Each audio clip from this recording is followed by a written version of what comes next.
গত 17 বছর যারা গুম খুন হত্যার শিকার হয়েছিল, যারা অন্যায়ভাবে রাজপথে নামার পরে যারা অন্যায়ভাবে হত্যাকাণ্ডের শিকার হয়েছিল, যারা কেবলমাত্র রাজনৈতিক মতাদর্শে ভিন্ন থাকার কারণে আওয়ামী লীগ যাদেরকে রাজপথে হত্যা করেছিল, যারা জুলাই গণ অভ্যুত্থানে ছাত্র আন্দোলনের মাধ্যমে বৈষম্যহীন সমাজ গড়ার জন্য যারা রাজপথে নামার জন্য শহীদ হয়েছিল, আজকে সেই শহীদদের রক্তের ওয়াদা পূরণ করার জন্য আগামী 12 তারিখে নির্বাচন অনুষ্ঠিত হতে যাচ্ছে।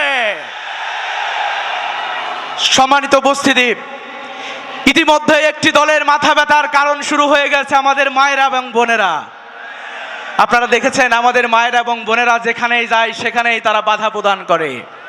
সম্মানিত ভাইরা, আমরা শুধু বলতে চাই যে এই বাধা প্রদান করার কারণ আমরা জানি। আপনি বলছেন ইসলামী ছাত্র শিবির এবং জামাত ইসলামী, নারে তাকবীর, ইসলামী ছাত্র শিবির কেন্দ্র সভাপতির আগমন, শুভেচ্ছা স্বাগতম। চাঁপাইনবাবগঞ্জের পক্ষ থেকে, ছাত্র জনতার পক্ষ থেকে নারে তাকবীর। সম্মানিত উপস্থিতি, আমাদের মাঝে উপস্থিত হয়েছেন বাংলাদেশ ইসলামী ছাত্র শিবিরের কেন্দ্রীয় সভাপতি। আমরা প্রোগ্রামের পক্ষ থেকে ভাইকে অভিনন্দন জানাচ্ছি। সম্মানিত উপস্থিতি, আপনারা দেখেছেন পাড়ায় মহল্লায় আমাদের মায়েরা নির্বাচনের জন্য যখন ক্যাম্পেইনে বেরোচ্ছে, তখনই একটি দল তাদের পরিবারে যারা সদস্য রয়েছে এবং তাদের রাজনৈতিক কর্মীদের তাদের পিছনে লেলিয়ে দিচ্ছে। আপনারা বক্তব্য রাখছেন জামাত ইসলামী এবং ইসলামী ছাত্র শিবিরকে নাকি গত 17 বছর দেখেননি। আমরা বলতে চাই, গত 17 বছর ওই জুম মিটিং আর অনলাইন মিটিংয়ের মাধ্যমে আপনি তো আপনার নেতাকেই চিনেন না, আমাদের কিভাবে চিনবেন?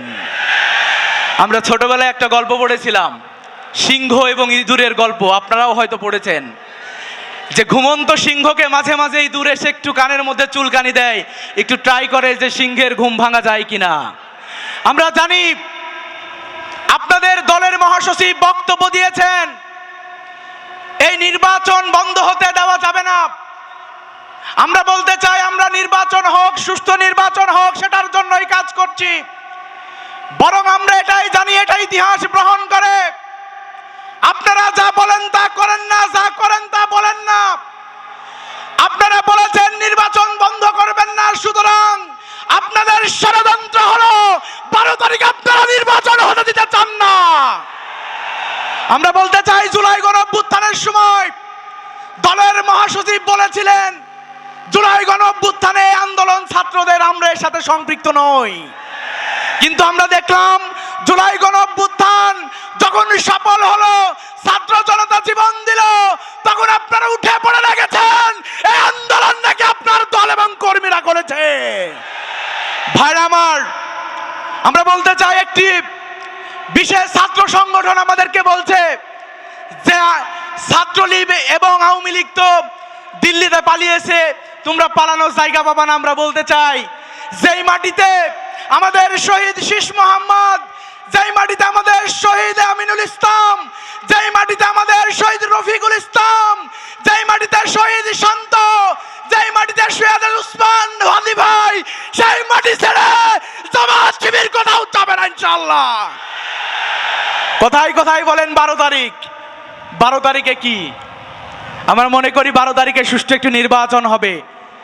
যারা মনে করছেন 12 তারিখের নির্বাচন, এই নির্বাচনের মাধ্যমে ভোট ইঞ্জিনিয়ারিং করে ক্ষমতায় আসবেন, যারা মনে করছেন ভোট কেন্দ্র দখল করে ক্ষমতায় আসবেন, তাদের উদ্দেশ্যে বলতে চাই, গত 17 বছর এক প্রতিকূল পরিস্থিতিতে আমরা টিকেছিলাম।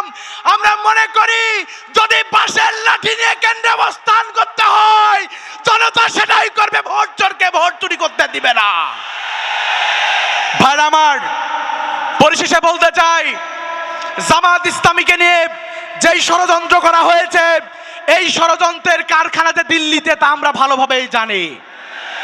আমরা এতটুকু জানি যে বাংলাদেশকে যারা করদ রাজ্যে পরিণত করতে চেয়েছিল, যারা বাংলাদেশকে একটি একটি প্রদেশ রাষ্ট্রে পরিণত করতে চেয়েছিল, তারা ওই সময়ের ব্যবধানে তাদের মামুর বাড়িতে বসে আছে। যারা এভাবে প্ল্যান নিয়ে আসছেন, এর পরের প্ল্যান কি হবে তা বাংলাদেশের মানুষ ঠিক করে দিবেন ইনশাআল্লাহ। সবাইকে ধন্যবাদ জানিয়ে আমার বক্তব্য শেষ করছি। আসসালামু আলাইকুম রহমতুল্লাহি ওয়া বারাকাতুহু।